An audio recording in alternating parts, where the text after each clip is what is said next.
क्या कर रहे थे? क्या कर रहे थे आप? हम्म? क्या कर रहे थे?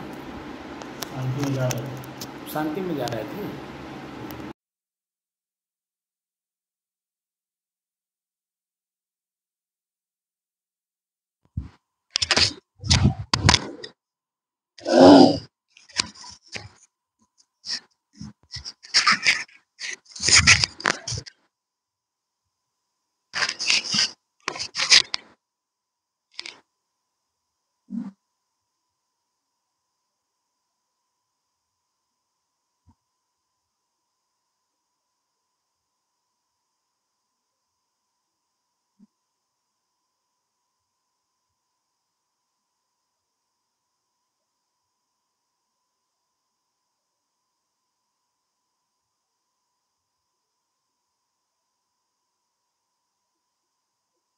अभी आप जो स्थिति दिया थी तो क्या कहेंगे?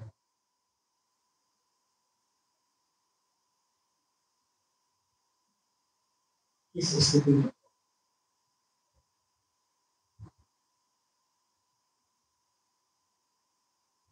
निर्विशेष समाधि में। निर्विशेष समाधि में। निर्विशेष समाधि कैसे आपको मालूम कि मैं निर्विशेष समाधि में? कोई याददाश्त नहीं हो रहा। याददाश्त नहीं हो रहा। याददाश्त नहीं हो रहा। लेकिन आप जिस स्थिति में थे वो स्थिति को निद्रा कहते हैं। निद्रा, तंद्रा, आलस्य, भाई, ये शब्द कैसे मालूम हो? इससे मैं ऊपर यही नहीं जानता। जब तक आप जैसे जागृत अवस्था में, ठीक है जी, जागृत अवस्था में जब कोई काम आप करते हो तो भीतर से डर रहता है कि जी जी रहता है। और वही काम यहाँ मैं करा रहा हूँ, भीतर से चेतना रहे और ऊपर से हमको महसूस हो कि मैं वास्तव में जिस लक्ष्य को लेकर के चल रहा हूँ उस लक्ष्य को पाने में कितनी मंजिल मैं चल, तो मंजिल कैसे मालूम होगा? पड़ाव कितना आप आगे बढ़े। मैंने ट्रेन का आपको उदाहरण दे दिया, बस का दे दिया, अपनी गाड़ी का दे दिया। आपको यहाँ से दिल्ली जाना है, दिल्ली भारत देश की राजधानी है। आप कहाँ हो? 700 750 किलोमीटर दूर हो। किस दिशा में हो? यहाँ से दिल्ली जाने के साधन कौन कौन से हैं? तो आपने ट्रेन पकड़ा, तो ट्रेन पकड़ते ही क्या गोंडा स्टेशन पर पहुंच जाने के बाद दिल्ली पहुंचे? एक पड़ाव हुआ, कोई दूरी मालूम नहीं, कितनी दूरी में आप? गोंडा यहाँ से कितना किलोमीटर है? 90 किलोमीटर। 90 किलोमीटर। 90 किलोमीटर। तो जब आप गोंडा पहुंचेंगे तो आपको अपनी दूरी पता चलेगा ना। और हमको जाना 750 किलोमीटर, तो क्या प्रथम पड़ाव में ही आप पहुंच जाएंगे? और गोंडा पहुंचने से पहले बस्ती से लेकर के गोंडा के बीच स्टेशन छोटे बड़े मिला 9-10 स्टेशन है। 9-10 स्टेशन। तो 9-10 स्टेशन पार करने में आपको कितना समय? 2 घंटा। वह तो सुपर फास्ट ट्रेन की बात आप 4 घंटा लगेगा, समझा से 4 घंटा। आप बताइए, गोंडा तक पहुंचने में 4 घंटा लगा, तो वहाँ आप सो करके जाएंगे कि बैठ करके देखते हुए जाएंगे? हर स्टेशन को देखते हुए जाएंगे, क्योंकि गोंडा के पहले आप बस्ती से निकले तो कौन सा पड़ेगा? गोविंद नगर, फिर फिनिक्स है, फिर गौर है, फिर बगनान है। तो बगनान स्टेशन भी बड़ा है। आगे जाएंगे तो और भी छोटे बड़े स्टेशन मिलेंगे, तो क्या वही स्टेशन आते हैं? इसी तरह से लक्ष्य तो मेरा स्वरूप स्थित है, लेकिन उस स्वरूप स्थिति में पहुंचने के पड़ाव कितने हैं नीचे? तो चेतना में रहेंगे, एक एक करके निभाएंगे, तब ना वो निभा पाएगी। अभी जो आपकी स्थिति बनी थी वह निद्रा, तंद्रा, आलस्य, भाई थी। और आप कह रहे हैं कि मैं निर्विषय ध्यान में था। निर्विषय ध्यान जागृत अवस्था में होती, ऐसे नहीं हो जाता। चेतना अवस्था रहती है, सामने विषय है, वस्तु है, भोग की इंद्रियां भी हमारी तैयार हैं, लेकिन उसके प्रति लालायित न होना, आकर्षित न होना, उसकी चाहना न रहना। इसीलिए कहा जाता है कि वैराग्यवान व्यक्ति वह माना जाता है कि उसके टेबल पर, टेबल यानी भोजन के स्थान पर, 56 प्रकार का भोजन उसके सामने उपस्थित हो और भीतर से खाने की इच्छा ना हो, तब वैराग्यवान माने। हमारे टेबल पे कुछ ये नहीं है और हम कह रहे हैं बहुत बड़ा वैराग्यवान है। और भोजन करते समय जब देखा जा रहा है, भोजन जैसे ही सुगंधीदार स्वादिष्ट मिला, उसे ठोस के खा लिए, पता चला कि मुंह और पेट दोनों चला है, उसका परिणाम आ। और यह परिणाम कई बार आया, लेकिन फिर भी हम लोग वही काम करते हैं, तो नहीं करना। चेतना में अगर पूर्व जन्मों का संस्कार है, तब तो केले के पत्ते की तरह बनता है, खाली एक बार देखा जाता है और उसके बाद वह स्थिति सामने आ जाती है, उसका परिणाम सामने आता है, उसका फल दिखाई देने लगता है। लेकिन अगर हम चेतना में नहीं है, पूर्व जन्म के संस्कार नहीं है, तो मेहनत तो कर रहे हैं, लेकिन समझदारी के साथ नहीं। समझदारी के साथ करिए तो कुछ, क्योंकि बहुत सी ऐसी बातें हैं हमको सिर्फ संकेत करना होता है, क्योंकि वह सभी चीजों को आपने छू करके देखा है। हमको तो सिर्फ संकेत करना चाहिए और आपको पूरा का पूरा खाका उका अच्छाई और बुराई, आने वाला पाप और पुण्य सब दिखाई देगा, क्योंकि आप 75 साल की अवस्था तक आपने उसी सब कर्मों को करके देखा है जिन कर्मों को नहीं करना चाहिए। कर्म को करके छू करके देखा और उसके बाद उसका परिणाम सामने आ गया कि ये छूने लायक, ये क्या है, वास्तविकता क्या है।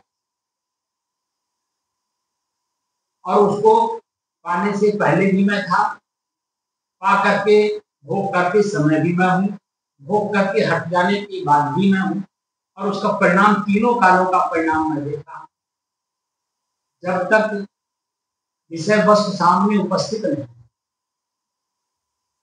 तब तक हमारे शरीर की क्या दशा थी, उमंग, उत्साह, काम करने की क्षमता, बोलने की क्षमता, देखने की क्षमता, चलने की क्षमता, दौड़ने की क्षमता, हाथ से काम करने की क्षमता, सब क्षमता। काम विषय वस्तु को भोगते समय, जिसमें मैं विषय वस्तु का क्रिया हो रहा, उस समय में भी तो मैं हूँ, मैं ही देख रहा हूँ। मेरे इंद्रियों में कितनी झंझनाहट है, नसों में झंझनाहट है, दर्द है, पीड़ा है, ये सब भी तो देख रहा हूँ। और ये महसूस हो रहा है कि यही सारे संसार का सबसे बड़ा क्रिया भी हो रही, क्रिया को भी देखा जा रहा है, अपना विषय वस्तु और सामने वाले का विषय वस्तु, दोनों को देखा जाए। तो उसको कौन देख रहा है? क्या शिशुनेन्द्रिय अपने आप में कुछ जानती है मैं कौन हूँ? चाहे वो स्त्री का हो चाहे पुरुष, वह तो जड़ है। उसमें हल्की सी खुजली हुई, खुजली को मिटाने के लिए हम लोग कितना बड़ा कष्ट अपने जीवन में लेते हैं।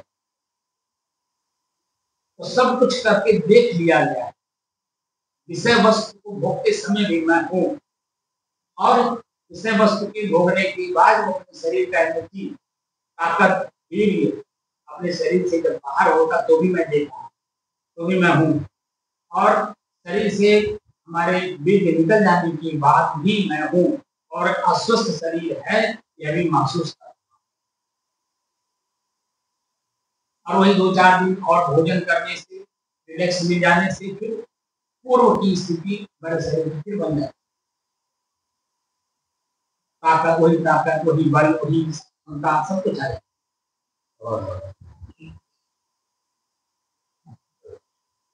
हम हर समय में हर चीज को देख रहे हैं, लेकिन उसको कोई बताने वाला नहीं कि यही तो जन्म जन्मांतर का भोग है, और इसी भोग को भोग भोग करके हम लोग जन्म और मरण के चक्कर में पड़े हैं। और इसी भोग से हमको अपने आप को बचाना है। तो चेतना में जब रहेंगे तभी तो एक बार के घटना घट जाने से और बार बार घटना वह हमारे सामने प्रस्तुत हो, हम उससे बचते रहेंगे, तब हमारी बहादुरी है। जब भी हमारे सामने विषय वस्तु पड़ता है, चाहे वो भोजन हो, जीभ का स्वाद हो, कान का प्रिय शब्द हो, जीव की चेतना सुप्त हो जाती है, जो अपने अनुकूल शब्द को पाती है। हमें सुप्त नहीं होना, सोना नहीं, हमें जागृत रहना कि कौन से शब्द से मन के अंदर में गुदगुदी हो, और वह गुदगुदी हमें आकर्षित किया मोह के रूप में, आसक्ति के रूप में, उस शब्द के बिना मैं रहने, ऐसा जो भाव आ जाता है, वह भाव हमें हमारी चेतना से सुप्त कर देता है। इसीलिए मैं आप लोगों को बार बार कहता हूँ कि जितना बताया जाए उतना चेतना में रह करके अनुभव पहले तो आपको कर चुके, उसको आभास करें, फिर बचने का जो उपाय मैं बताऊं उस उपाय को करिए। तो जैसे ही वह विषय वस्तु हमारे सामने उपस्थित हो, चाहे स्थूल रूप में, चाहे सूक्ष्म रूप, चाहे वो शरीर से हो, चाहे मन से हो, चाहे कल्पना से हो, चाहे इच्छा से हो, हम सब जगह पे सतर्क और सावधान हैं, क्योंकि यही विषय वस्तु हमें इच्छा कल्पना वासना में ले जा रहा है, सुप्त करने के लिए बार बार उसी की याद दिलाई। और आप तो हार्ट के मरीज हैं, आपको हार्ट का प्रॉब्लम कहाँ से आया, इस बात को आपको मैं कई बार बता चुका हूँ कि पूर्व की बातों को जब आप याद करते हैं तो मन और शरीर दोनों भयभीत हो। इतनी सूक्ष्म बातें हमको तो नहीं हार्ट का प्रॉब्लम, लेकिन मैं इस चीज का अनुभव और महसूस कर रहा हूँ लोगों को देख के, क्योंकि पूर्व की बातों को याद करते हैं और भविष्य की कल्पना करते हैं, वर्तमान में रहेंगे नहीं। तो भूत जो चला गया लौट के आना नहीं है, उसको बार बार याद करने से कष्ट होगा नहीं होगा, मन में भी पीड़ा होगा और शरीर में भी पीड़ा होगा। और आगे जो भविष्य की चिंता करते हैं वह अंधा मोड़ है, दिखाई देता नहीं। और ये सब बातें मैं पहले बता चुका, लेकिन फिर भी वह बातें स्मरण में नहीं रहती, चेतना में नहीं रहती। बस ये समझते हैं कि बाबा जी आए, प्रवचन दिए और हम सुन लिए और चले। प्रवचन नहीं है, पर वचन, पर माने दूसरे का, वचन माने शब्द। हम अभी गीता का, रामायण का, भागवत का, उपनिषद का, पुराण का, बाइबिल का उदाहरण दे दे करके आपको समझाएं, उसको प्रवचन करते। दूसरे के शब्द को दूसरे के सामने सुना देना ये परवचन है। और परवचन करने वाले को सदगुरु कबीर, आपको मैं कई बार बता चुका हूँ कि गधा और करछुल का उपमा दिया। करछुल हर व्यंजन में जाती है, लेकिन क्या उसका स्वाद भी जानती है? गधा कौन पालता है? तो सब लोग जानते हैं कि धोबी पालता है। तो धोबी गधा क्यों पालता है? इसीलिए कि घर घर से कपड़ा अपने घर ला करके करता है और गधे के पीठ पर लाद करके घर से नदी के धोबी घाट पर पहुंचा देता, वहां ले जाकर के उतार लेता और धोबी घाट से लेकर के और घर तक लाद करके लेके जाता है। लेकिन क्या उस कपड़े से उस गधे को भी कोई महत्व है? कुछ उसको भी लाभ है कपड़े से? इसी तरह से शब्द को याद कर लेना और दूसरे के सामने सुना देना, उस शब्द से मुझे क्या लाभ हुआ आप बताओ। इसलिए चेतना नवी, कल शाम को ही मैं कह दिया, इतनी बड़ी बात कह दिया कि पूरा रामायण हो गया और सामने वाला पूछ रहा है कि सीता के घर मेहरारू अभी भी। पूरा रामायण हो गया, बैठ करके सुन रहा है और लास्ट में पूछ रहा है कि सीता के घर मेहरारू अभी भी। भैंस के आगे बीन बजाइए, वो बीन को क्या समझ, इतना बड़ा बड़ा उदाहरण दे दिया। उसके बाद भी बैठ करके आप वही कह रहे हैं मैं निर्विषय चेतना में रह करके जब आप आएंगे तब उससे बचे। यह तो आपकी आदत है, पूर्व आदत में सुधार हो नहीं रहा है, तो चेतना कैसे आएंगे। अरे स्टेमिना गुणवती में भी स्टेमिना आ जाती है जवानी जैसा, जो हम चेतना में रहते हैं। क्या इस बात का आपको एहसास है? बोलिए, बता दो आप जी। बुढ़ौती में भी अगर चेतना में रह के काम, जो मैं बता रहा हूँ काम करेंगे, तो जवानी जैसा शरीर में स्टेमिना आ जाती है। हर काम को कर, आपका शरीर में क्या दर्द हो रहा है, क्या पीड़ा हो रही, कहाँ हो रहा है, कुछ पता नहीं चलता। आपको समझ नहीं आया? लेकिन जब आप काम करेंगे चेतना में रहकर तभी। अपूर्व की आदत को आप सुधारिए, अगर आप सुधारेंगे तो मैं आपके साथ बैठूंगा, पूर्ववत आपको कर दूंगा बगल वाले कमरे में, फिर अपना वहां जितना झगड़ा झूलना हो झूलिए, जितना निर्विषय रहना हो रही।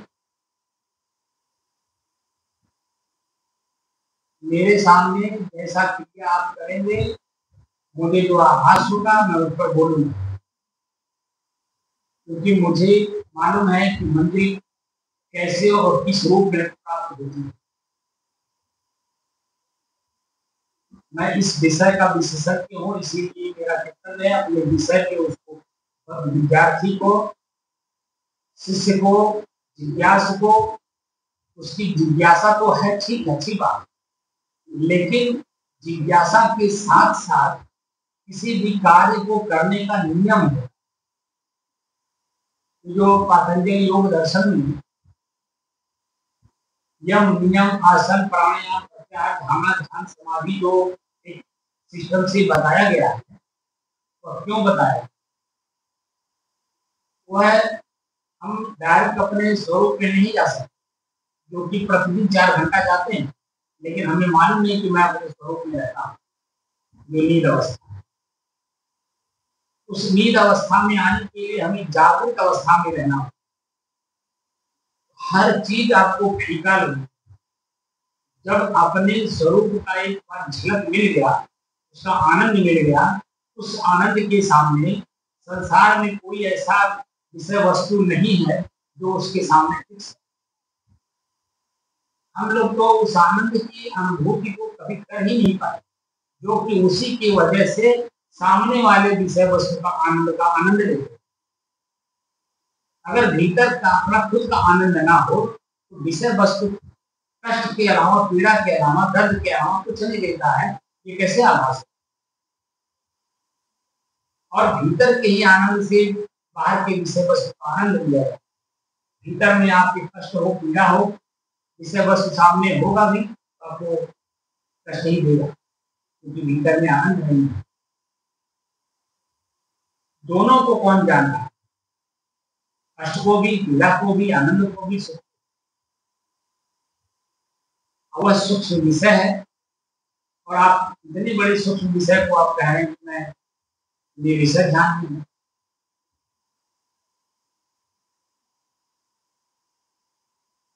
चेतना में रहिए और उसका काम करिए मन से।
बाबा जी, आज बढ़ा तो टाइम, लेकिन उसके साथ साथ कुछ एक क्वेश्चन हमारे मन में आया है।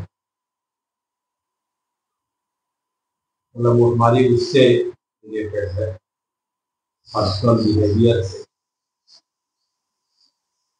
जैसे हमको कुछ इधर एक हफ्ते 10 दिन से गुस्सा ज्यादा आ रहा है। हमको जो है इधर एक हफ्ते 10 दिन से जो है कुछ जैसे होता है इरिटेशन, एक गुस्सा आ जाती है कोई बात को लेकर के। मतलब वो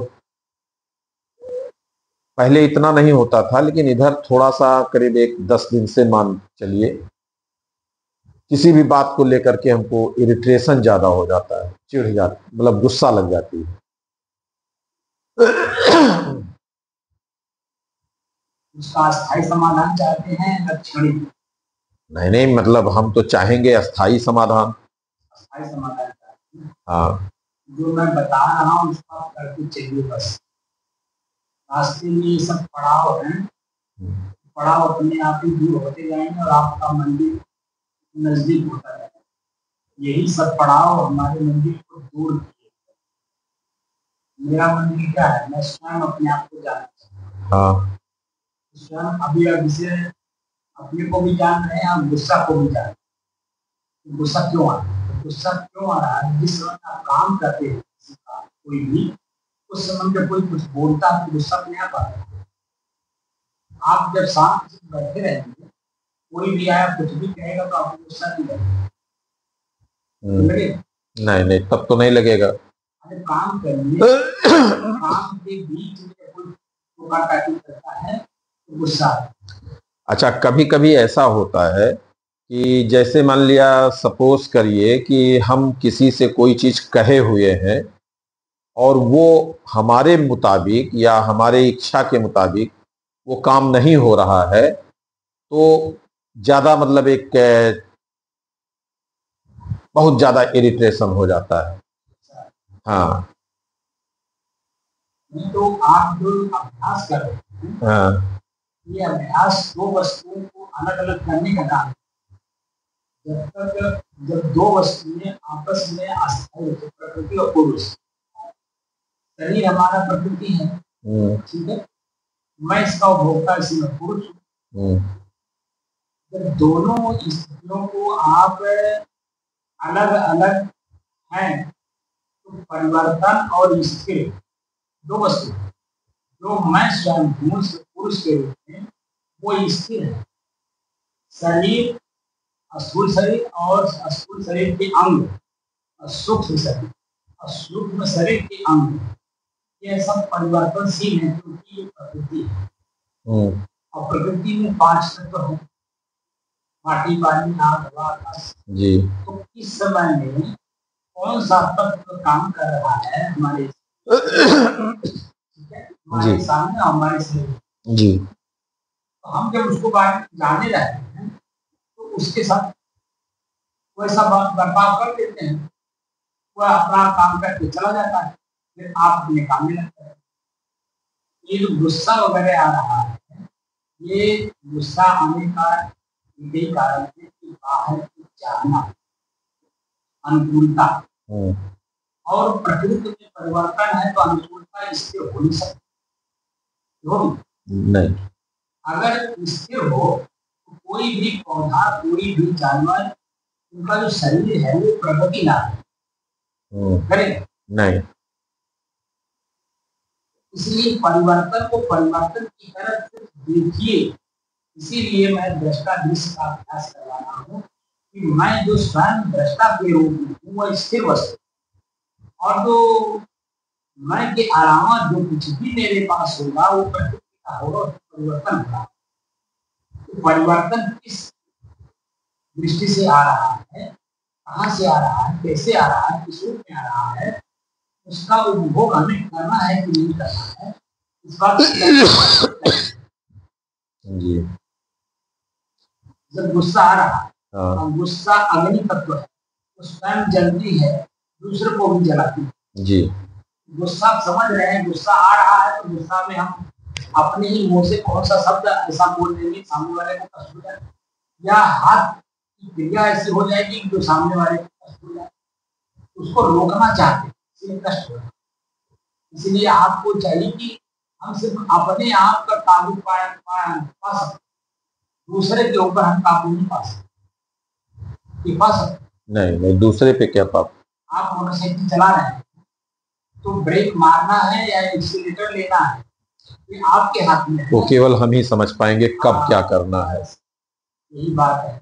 इसीलिए जो आप हमारे सामने में आए हैं, ये दौड़ करके चलने वाली चीज नहीं है, दौड़ करके हम उसको प्राप्त करें। जैसे बाहर की कोई भी चीजें दौड़ में आप रेस में आइए तो प्राप्त करिए, और रेस में नहीं आइए तो नहीं प्राप्त होगा।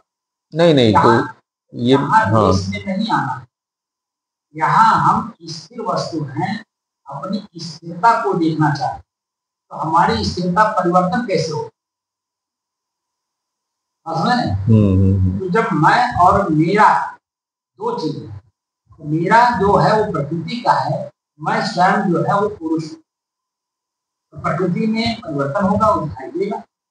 आपकी पत्नी आप नहीं ना है, वह एक जीव आप ही की तरह है, वह अभी जेल में बंद है। जैसे आप अपने शरीर रूपी जेल में बंद हैं, वैसे वह भी अपने शरीर रूपी जेल में बंद है। तो छटपटा रही है उससे निकलने की, उसको रास्ता नहीं मिल रहा है।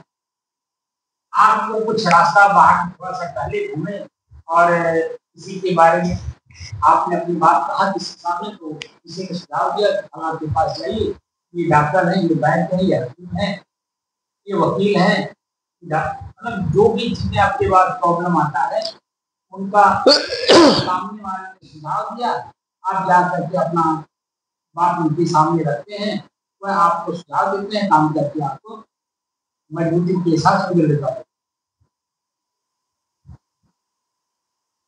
वह बाहर जा नहीं सकते, तो जितने में है उतने को ही वो सब कुछ मानते। अब आप जहाँ हैं वो उतने में ही आप अपने को सक्षम नहीं मानते, बल्कि आप खोज करते हैं कि इसके अलावा भी कोई विशेषज्ञ है जिनके पास बैठ करके मैं अपनी कमी को दूर कर सकता। इसलिए आपको समझदारी के साथ काम करना होगा, और समझ में शांति रहती है। और शांति किसकी रहती है? अपने ही मन की रहती है। आंख देखेगा भी अगर गलती करते हुए तो वह अनदेखा, क्योंकि जैसे ही आप देखे तो मुंह से आवाज निकल जाएगा। अब मुंह से आवाज निकलेगा तो आप खुद पहले कष्ट हुए और सामने वाले को और कष्ट। कान से आपने शब्द सुना, उसका रिप्लाई क्या देना है तो आपके ऊपर निर्भर करता है। सामने वाले ने अपनी बात को कह दिया, रिप्लाई देने वाले को समझ करके देना होता है, ताकि जो स्थिति वर्तमान की है ये बोलने की बात भी ऐसे ही बनी रहे, बल्कि इसमें और प्रसन्नता बढ़े, आनंद हो, सामने वाला भी हंस मुस्कुरा। समझदारी के साथ हमको शब्द का प्रयोग करना, जिस शब्द को आप बोलेंगे उस शब्द में समझ निकलनी चाहिए। जब आप अपनी स्थिरता को देखे रहेंगे, जाने रहेंगे, समझे रहेंगे, तभी सामने वाले के परिवर्तन को स्थिरता में आप बदल देंगे। क्योंकि वह भी वही है जो आप हैं, लेकिन वह अपने शरीर में आ सकते और आपको अपने शरीर से आ सकती खत्म करनी है। दोनों में फर्क नहीं है। बिल्कुल। ये जो वैराग्य मार्ग हमारे संतों ने, ऋषियों ने अनुसरण करने के लिए कहा, उसका रीजन यही था कि परिवार में या समाज में या भीड़ में रह करके आप अपने आप का परिचय नहीं प्राप्त, क्योंकि जो भी आपके साथ अन्य लोग हैं वो अपने शरीर में आ सकते और शरीर के अंगों में आ सकते, उसी को सत्य मान रहे जो उन्होंने प्रत्यक्ष देखा, आपसे कान से सुना, उसको सत्य मान। लेकिन उसको जानने वाला कौन है, उसको देखने वाला कौन है, वह सत्य है, उसको देखना है। इसलिए अपने आप को जानने के लिए अभी आपके पास समय बहुत है, वर्तमान समय से भी 60-62 साल तक तो आपने पूरा समय व्यतीत कर दिया शरीर निर्वाह परिवार निर्वाह के लिए। अब आप सब कुछ जब निवृत्त हो गए, अब स्वतंत्र हो गए, अब जो काम आप कर रहे हैं वो स्वयं को जानने के लिए, तो स्वयं कितने रूपों में उलझा हुआ है कि कैसे हम जानेंगे। पहले हम अपने आप को क्लियर करें कि मैं यही हूँ। जी जैसे 3 जिले के मालिक के साथ आप रहते हैं, ठीक है जी और 3 जिले के मालिक के साथ रहते हुए 3 जिले के मालिक के साथ भी तो दोनों रहते रहे होंगे। बिल्कुल। आपको अपने आप को पता है कि मैं किस जगह बैठा हूँ, किसके लिए काम कर रहा हूँ। उन 3 जिले के मालिक अपने अलग अलग हैं जी उनसे ऊपर वाले के पास आप बैठे, काम वही करना है। जो शॉर्टकट वो बोले में शॉर्टकट में आपको लिखना है, उसको जाकर टाइप करके उनके सामने ला के रखना। वही काम 3 जिलों के लोग करते हैं। जी जी पश्चिम जिले के भी, हाँ। जिले के भी और सिद्धार्थनगर जिले के। लेकिन उनका लेख है अपने से नीचे वाले के लिए और आपका लेख उनके लिए होगा नहीं होगा जी और ऊपर अगर आपको भेजना है, ऊपर का शब्द कैसा होना चाहिए ये हाँ वो जिसके सानिध्य में उनको पता है, आपको नहीं पता। सामने वाले के पास हमें कुछ लेटर भेजना है, हाँ हाँ उस लेटर से वो इतना संतुष्ट है क्योंकि उन्होंने कोई इशारा किया होगा जी मौखिक रूप से या वो मीटिंग में या टेलीफोन, ठीक है, कोई इशारा कर दिया होगा और उस इशारे पे वो उनको लेटर बनवा के देना है। जब आप टाइप करते हैं या वो बोलते हैं आप टाइप करते हैं, टाइप करते समय उस शब्द आप लिखते हैं तो वो पढ़ते हैं नहीं पढ़ते, बिल्कुल पढ़ते हैं। आप अपनी अस्तित्व वहां दिखाते हैं कि देखिए ये शब्द आपने लिखा, इस शब्द को काट करके ये शब्द वहां दे, क्योंकि आपको नहीं पता है कि वहां इस शब्द का उनको क्या असर पड़ेगा। ऐसे ही जो है अभी आप धीरे धीरे चलिए तो आपको सबको पता चलेगा इस शरीर में ही हम आ सकते हैं और हमारे पास 5 लोग हैं उनको जो उलझाए। अब 5 जन कितने अन्य रूपों में उलझाए हैं हमें नहीं मालूम, वो धीरे धीरे समझ में आए। एक बैग समझ में नहीं आया, एक बैग हम बता भी दे किसी का उलझाई है तो समझ नहीं पाए, वो समय से। अभी जैसे आपने एक चीज कहा गुस्सा, गुस्सा अग्नि तत्व है, ठीक है ना। अब अग्नि तत्व कितने रूपों में चलते, आंख से देखेंगे तो भी आप जले, क्योंकि एक पत्नी का चेहरा, एक प्रेमिका का चेहरा, एक माँ का चेहरा, एक बहन का चेहरा। अब आंख देखता है तो मन बदल जाता है, भाव बदल जाता है, बिल्कुल बिल्कुल क्रिया बदल जाती है जी। लेकिन आप तो एक ही है ना, आप अपने आप पे कंट्रोल करिए तो बहन भोग्य के रूप में नहीं होगी, बहन बहन के रूप में है कि नहीं। सही। चारों स्त्री ही हैं लेकिन उनका शब्द बदल गया, एक बहन है, एक माँ है, एक बेटी है, एक पत्नी है। शरीर को देखा जाएगा तो शरीर चारों का एक ही है, उसको जो मटेरियल होंगे सब मटेरियल एक ही है, लेकिन परिवार और समाज में रहने के नाते उनका एक पद बना हुआ, उस पद पर जब आदमी रहता है तो पूरा जीवन सुचारू रूप से परिवार के सभी सदस्य जी रहे। लेकिन जरा सा भी इधर की उधर हुआ तो जिंदगी खत्म होना पड़ जाता। तो हमारा ही शरीर 5 तत्वों से जी। अब 5 तत्व, आंख में भी अग्नि है तो देखती है तो जलती है और हमको भी जला, कान में भी अग्नि है, सुनता है, जलता है और जलाता है जी। हमको देख करके अब आपको गंभीर रहना होगा, देख करके अनदेखा करना होगा, सुन करके अनसुना करना होगा। आपको अपने अनुकूल अगर काम कराना है खुद को एक्टिव करना पड़ेगा उस काम को, कोई दूसरा आपके काम को नहीं कर सकता क्योंकि उसके पास भी अपना काम है। आपने खुद देखा होगा जिस पोस्ट पर बैठे थे आप, ऊपर मान लीजिए शासन प्रशासन से कोई लेकर आ गया और उसको अन्य जिलों में भेज करके कनेक्शन करके ऊपर आपको भेजना है। आपको भी हेरिटेज उसमें भी होता होगा क्योंकि वो अभी भेजा नहीं। हाँ बिल्कुल होता है। आपको एक्टिव होना पड़ता है, तुरंत आपको फोन करते हैं भाई आपका लेटर है, तो तुरंत बना करके भेजिए, हमको ऊपर भेजना है, शासन को भेजना है। और अपने ऊपर नहीं लेकर के आप अपने अधिकारी के ऊपर, अधिकारी हमारे ऊपर गुस्सा हो, तुरंत भेजिए, तत्काल भेजिए। जैसा शब्द आप बोलते हैं वैसा वो तुरंत हर काम को छोड़ करके अपना काम, आपका काम करते हैं, क्योंकि आप एक्टिव हैं। आप अगर शुद्ध हो जाइए तो उनको क्या करनी पड़ेगी, हाँ क्या क्या है तो साइड में पड़ा है, क्योंकि उसका कोई मांग नहीं होगा।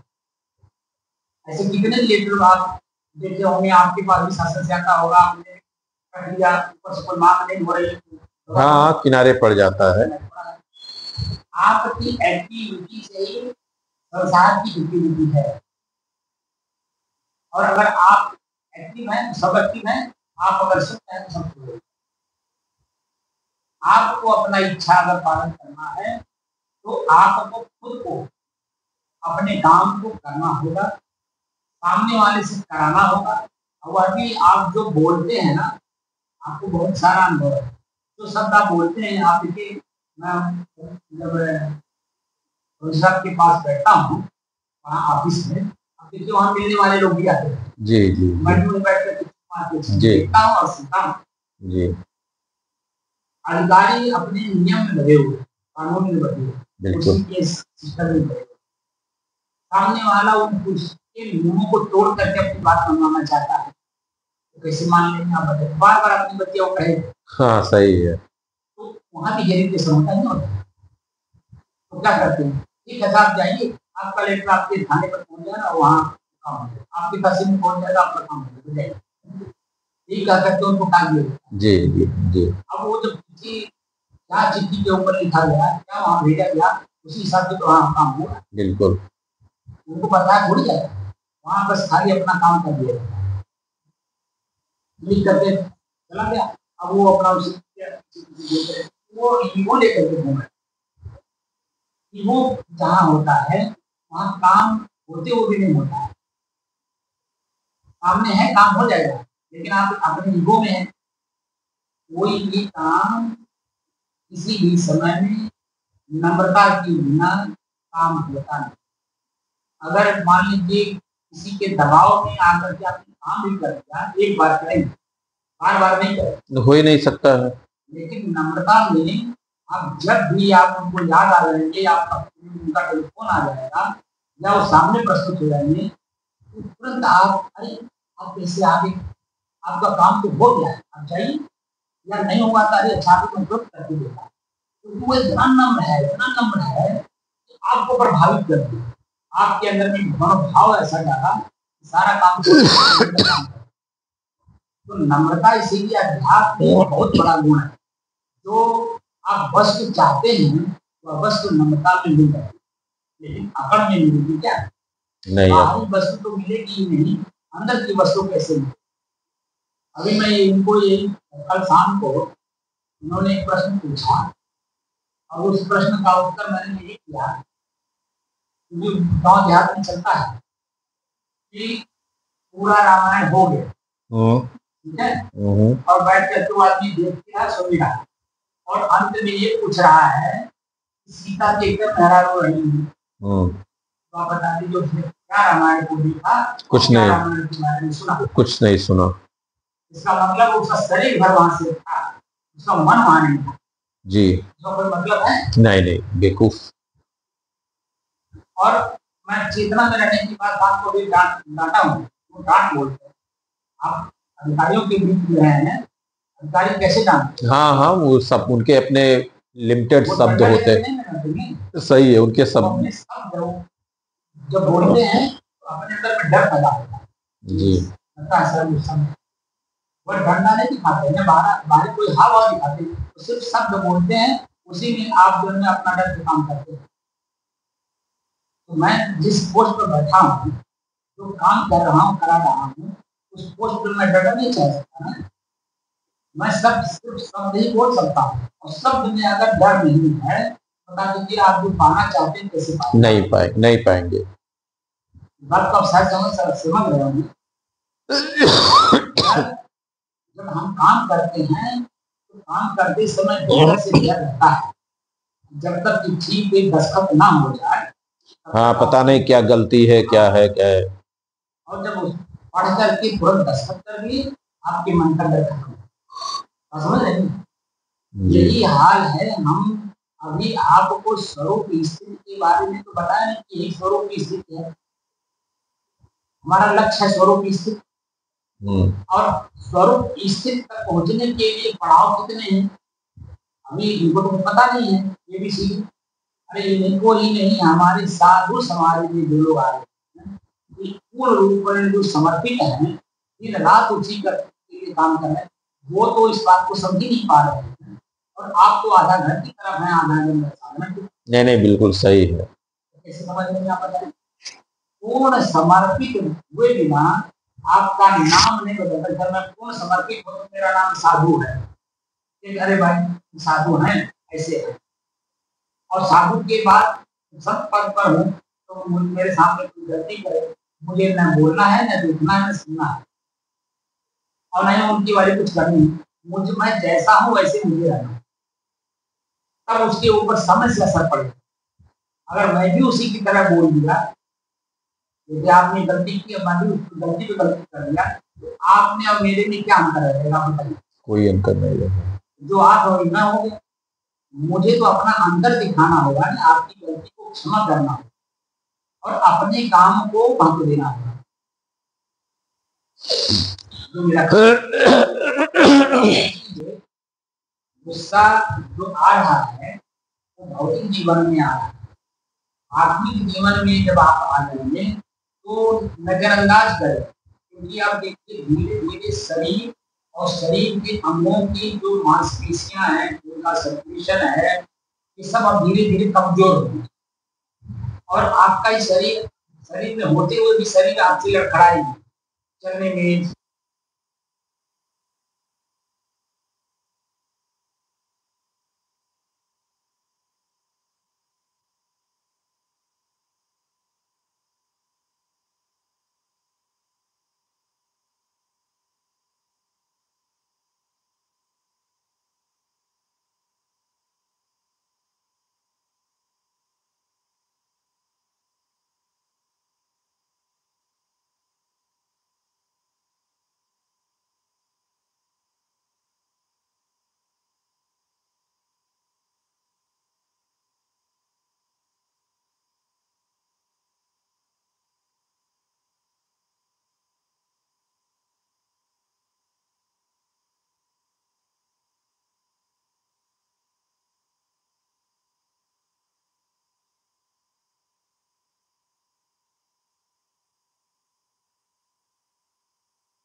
ज्ञान लास्ट स्टेज तक हासिल होती है। देखिए, ये जो स्थिति आपको हम बता रहे हैं, यह स्थिति में मरने की अवस्था तक आपको सावधान रहना पड़ेगा।